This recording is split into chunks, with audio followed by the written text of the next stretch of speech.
नए साल का तीसरा दिन। Good morning everyone. जा रहा हूँ मैं प्रोटेस्ट साइट पे। यहाँ पे हमारी ड्यूटीज़ लगी होती हैं कि सोना होता है रात को टेंट के अंदर। ठंड काफ़ी है तो अभी मैं बस पकड़ूंगा, दो ट्रांजिट पकड़ूंगा, ठीक है। फिर उसके बाद गो बस पकड़ूंगा। ये आ गई एक, शुक्र है टाइम पर आ गया। ड्राइवर जी ने रोक लिया। अगर ड्राइवर टाइम पे ना रोकता मेरी बस मिस हो जानी। ब्रैम्पटन ट्रांजिट और स्कार्बरो ट्रांजिट दोनों के चार्जेस सेम ही होते हैं एक टाइप के। देखो बाहर स्नो पड़ी हुई है। काफ़ी पॉजिटिविटी है। नया साल जो है वो पॉजिटिविटी के साथ निकाल रहा हूँ और थोड़ा एक्साइटेड भी हूँ कि हर दिन आपके साथ, आपके सामने आना, आपसे पर्सनल बातें भी शेयर करना और साथ में अपनी जर्नी भी डॉक्यूमेंट करना। बहुत लोगों का सपना होता है कि वो दूसरे देश जाएं। यहाँ के बेनिफिट्स भी हैं और डिसएडवांटेजेस भी हैं, लेकिन डिसएडवांटेजेस कहाँ नहीं है आप ये बताओ। अगर यहाँ पे जॉब्स नहीं है तो इंडिया में कौन सा आपको हाथ में मिल जाएगी। तो आपको इस चीज़ का ज़रूर ध्यान रखना है, टेंशन नहीं लेनी है। इन्फ्लेशन हर जगह, वो चाहे इंडिया हो या कनाडा। पहुँच के फिर चलो करते हैं बात। तो मुझे भी बसेस का बहुत पंगा पड़ता है कनाडा के अंदर, चाहे मुझे 5 साल हो गए। तो इसका यही टिप है कि जो आपको बस नंबर बताया है जहाँ पे बस ने जाना है डेस्टिनेशन पर, तो वो डेस्टिनेशन का देखो कहाँ पे जा रही है। ये 1 नंबर है तो ये जा रही है Mount Pleasant to Go station. तो गो स्टेशन तो मैंने भी जाना है। मैं पूछ लेता हूँ कि क्या ये गो स्टेशन जाएगी कि नहीं। तो एक गलती मैंने की, मैं भागने लग गया जबकि मुझे भागना नहीं था, स्टॉप पे खड़े रहना था। दूसरा आपको तो ये देखना है कि जहाँ बस जा रही है, जिस एंड की ओर जा रही है उस एंड का देखना है कि अच्छा ये डायरेक्शन सही है कि गलत है। 80% इंटरनेशनल स्टूडेंट्स यहाँ पे गलती करते हैं। तो जो मेरी गो बस है उससे जो चार्जेस पड़ते हैं वो अप्रॉक्सीमेटली $5 या $10 के अंदर आप स्कार्बरो से ब्रैम्पटन जा सकते हो अगर आप गो बस यूज़ कर रहे हो।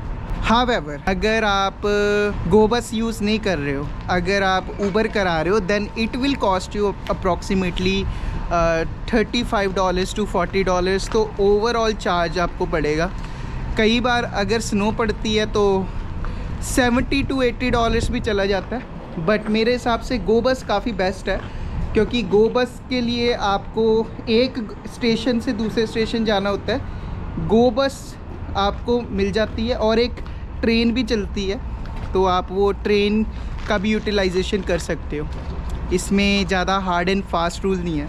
लाइफ ना अनप्रिडिक्टेबल है।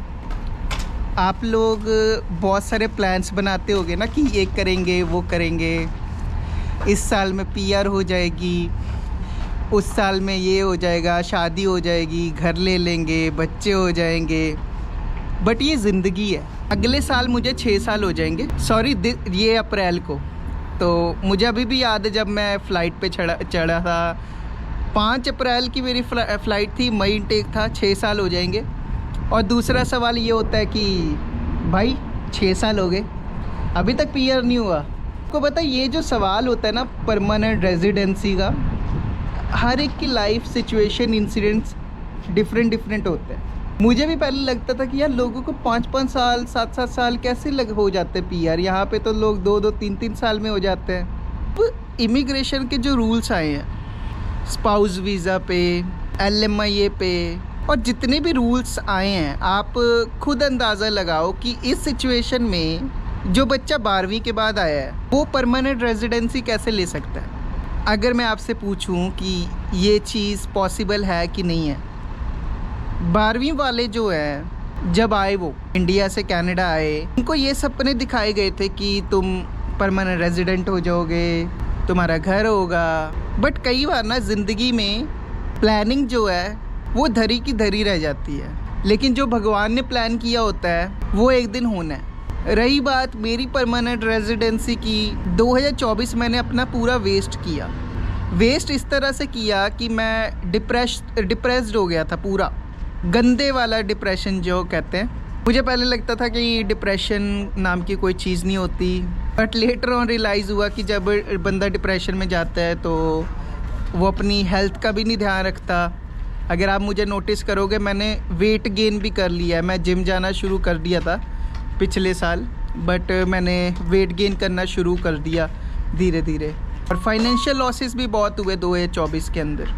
अब आप ये सोच रहे होगे कि ये मैं चीज़ें आपको बता क्यों रहा हूँ। क्या पता आप 18 साल के हो, क्या पता आप 20 साल के हो, क्या पता आप कनाडा आने वाले हो, क्या पता आपको कनाडा आए 1 साल हो गया, क्या पता आप वर्क परमिट पर आने वाले हो। मैं आपसे कई ज़्यादा आगे हूँ। तो जो इंसान आगे है उससे ज़रूर एक्सपीरियंस सुनना चाहिए। हमारे कहते हैं ना कि हमें अपना टाइम बड़े बुज़ुर्गों के साथ गुजारना चाहिए। इसका क्या रीज़न है? बड़े बुज़ुर्गों के साथ टाइम क्यों गुजारना चाहिए? इसका क्या रीज़न है? इसका सिंपल रीज़न ये है कि हम उनके एक्सपीरियंस से सीखते हैं। मैं थोड़ी चाहता था कि मेरी परमानेंट रेजिडेंसी लेट हो।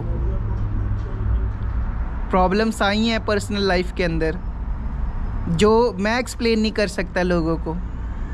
अगर मैं एक्सप्लेन करूँगा तो लोग कहेंगे बहाने बना रहा है, और वो कंपेयर गेम करने लग जाएंगे कि यार ये तो पीआर हो गया साथ वाला, तेरे साथ वाले सारे पीआर हो गए, तू रह गया। तू जब आया था तो सारे पीआर हो गए हैं, बस तू रह गया। तो अगर कंपैरिजन ही करना है तो ये भी कंपेयर करो कि मैंने कनाडा आकर अपने मॉम डैड को घर गिफ्ट किया, वो चीज़ कंपेयर करो। तो कंपैरिजन नहीं करना चाहिए मेरे हिसाब से। पीआर ज़रूरी है, बट इसका मतलब ये नहीं कि आपकी जो ज़िंदगी है पीआर के भरोसे ही चलेगी। अगर आपको पीआर नहीं मिली, आपकी ज़िंदगी तबाह। You will not be in a good situation. You will be in a good situation, but it will take time. कई लोगों को लगता है कि ज़िंदगी आसान है, हम ये प्लान करते हैं, वो प्लान करते हैं, सारी चीज़ें हो जाएंगी। Do you want to sit? Thank you. Welcome, sir. There's room here for you if you want. Yeah, it's okay. Thank you so much. You can sit quietly. तो कैनेडियंस थे तो उनको जगह चाहिए थी, तो मैंने उन्हें डिस्टर्ब नहीं किया। मैंने कहा चलो वो लोग बैठ जाए, क्योंकि मैं उनके साथ बैठ सकता था, बट मैं आप लोगों से बात कर रहा हूँ, अपने एक्सपीरियंसेस शेयर कर रहा हूँ, तो इस वजह से मुझे लगा कि मैं उधर ना बैठूँ। ज़िंदगी कभी नहीं रुकती, किसी के लिए नहीं। ये लाइफ है, और ये जो 365 दिन है साल के, 3 दिन गुजर गए। ये 3rd डे, आज 3 जनवरी है, और मैं चाहता हूँ ये जो 365 दिन की जर्नी है मैं डॉक्यूमेंट करूँ। अगर आगे जाके मैं एक बड़ा इंसान बनता हूँ जो कि मिलीनियर है, वो ये वीडियो देखे कि प्रियांशु तूने ज़िंदगी में बहुत गलतियाँ की हैं, चाहे अनजाने या ना अनजाने में की है, बट तूने बहुत गलतियाँ की हैं, और उन चीज़ों से मैं सीखूंगा। वो गलतियां मैं रिपीट नहीं करूंगा। हम लोग ना फेल होने से बहुत डरते हैं कि यार अगर हम फेल हो गए तो क्या, फेल हो गए तो क्या, उससे क्या होगा। अगर आप फेल हो गए उसमें कोई प्रॉब्लम नहीं है, लेकिन अगर आप ट्राई नहीं कर रहे हो ना, उसमें प्रॉब्लम है। मैं बहुत सारे लोगों को देखता हूँ, वो ट्राई नहीं करते भाई। उन्हें डर लगा रहता है कि अगर मैं फ़ेल हो जाऊँ, मेरी मनी लूज़ हो जाए, मैं सेफ़ चलना चाहता हूँ। तो उनके सेफ़ माइंडसेट ने उन्हें रोक के रखा है ज़िंदगी के अंदर। वो कभी कामयाब नहीं हो पाएंगे क्योंकि वो ट्राई नहीं कर रहे। ट्राई करोगे, कंसिस्टेंट रहोगे, तब धीरे धीरे चीज़ें मिलती हैं ज़िंदगी में। मोस्टली लोगों को लगता है ऐसे ही धरे के धरे चीज़ें मिल जाएंगी, कुछ करना ना पड़े, शॉर्टकट मिल जाए और हमें ज़िंदगी में सारी चीज़ें मिल जाएंगी। बट ऐसा बिल्कुल नहीं होता। ये चीज़ मैंने भी एक्सपीरियंस की है और मैं आप लोगों को भी बता रहा हूँ ताकि आप लोग भी समझो कि इस दुनिया में हर कोई चीज़ आसानी से नहीं मिलती। We need to push through, हमें उस चीज़ से गुज़रना पड़ता है। बुरा टाइम और अच्छा टाइम कुछ है ही नहीं भाई, टाइम बदलता ही रहता है, चाहे बुरा हो या अच्छा हो। आज आप खुश हो, कल आप दुखी होगे, कल दुखी हो, परसों आप सुखी होगे। लेकिन टाइम एक जैसा नहीं रहेगा। जब तक आप लोग ये चीज़ नहीं समझोगे, यू विल स्टार्ट कंप्लेनिंग कि मेरी लाइफ में ये झंझट है, ये प्रॉब्लम्स हैं, ये परेशानी है, मेरे साथ ही ऐसा होता है, मैंने कभी किसी का बुरा नहीं किया, लोग मेरा मजाक उड़ाते हैं, मैं अकेला हूँ, मैंने कामयाब होना है लेकिन मैं कामयाब नहीं हो पा रहा।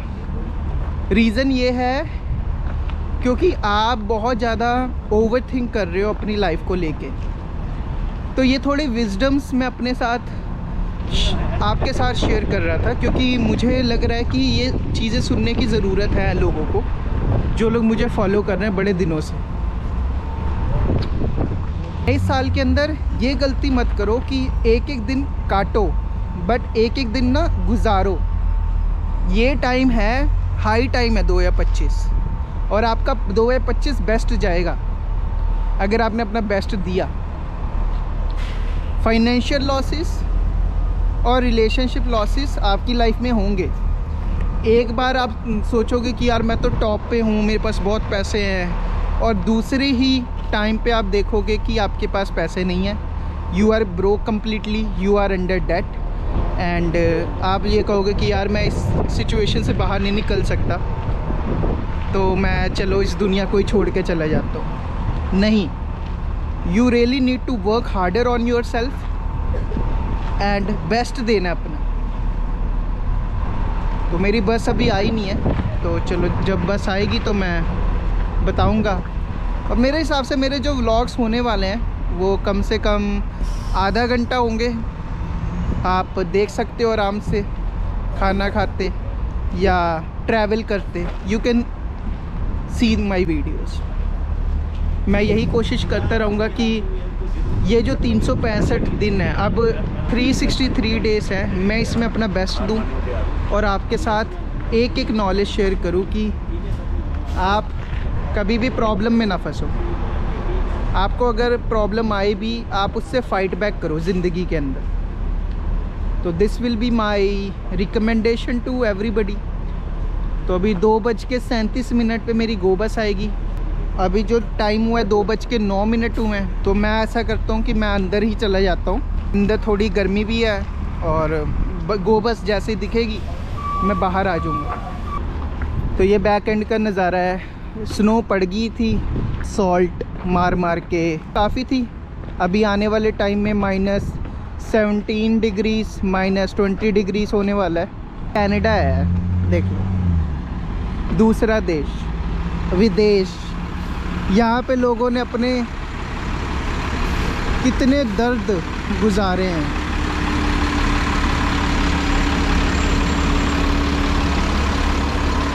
चलो मैं अंदर चलता हूँ, फिर जब गो बस आएगी फिर हम बात करेंगे थोड़ी। तो ये इंटरनल जगह है, हम यहाँ पे आए हुए हैं। तो वो स्क्रीन है, वहाँ पे दिख जाती है बसेस, सारी इन्फॉर्मेशन आपको वहाँ दिख जाएगी। तो अभी 3:35, 2:40 पे आएगी बस, तो आपको दिख नहीं रही होगी स्क्रीन, तो वहाँ पर सारी इन्फॉर्मेशन आपको मिल जाएगी। मैंने अभी अपना मोबाइल चार्ज पे लगाया हुआ है। सर ये देखो कृष्ण जी, अच्छा है ना? कृष्ण जी के लिए जय श्री कृष्ण लिख दो कमेंट सेक्शन में।